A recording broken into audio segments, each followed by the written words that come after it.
December কেন, আপনার জুনের মধ্যে নির্বাচন করা সম্ভব, জুলাইয়ের মধ্যে নির্বাচন করা সম্ভব।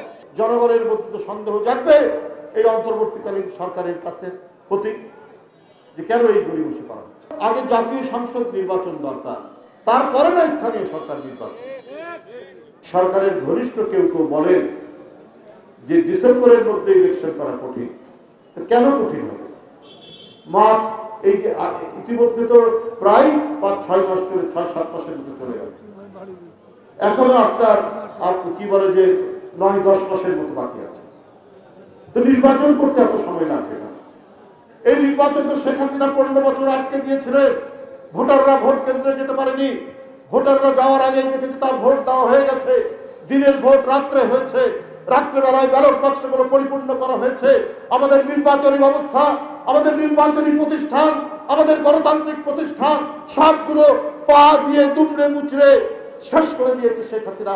আমাদের সেইখান থেকে ফিরে আসতে হলে আমাদের এই প্রতিষ্ঠানগুলোকে সজীব করতে হবে, প্রাণবন্ত করতে হবে।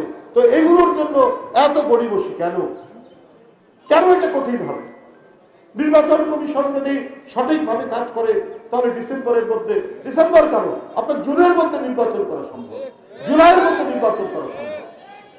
কারণ এদেশের জনগণ আজকে 1.5 যুগ ধরে নির্বাচন ভোট দিতে পারে না। আর এইটা নিয়ে গড়িমসি করা হলে জনগণের মধ্যে তো সন্দেহ জাগবে এই অন্তর্বর্তীকালীন সরকারের কাছে প্রতি যে কেন এই গড়িমসি করা হচ্ছে। সংবিধানের মধ্যে শেখ হাসিনা অনেক ধরনের ফ্যাসিবাদী আইন কানুন জুটেছে, কিন্তু এটা তো সংশোধনেরও তো আপনার বিধান আছে। এই আমাদের সংবিধান 72-এ এটা তো অনেকবার সংশোধিত হয়েছে। তো গণপরিষদের কথা আসছে কেন? গণপরিষদ হয়েছে 71 সালের বিজয়ের পর, আবার 1947 সালে ব্রিটিশের কাছ থেকে যখন পাকিস্তান হয়েছে। এখন আবার গণপরিষদ কেন?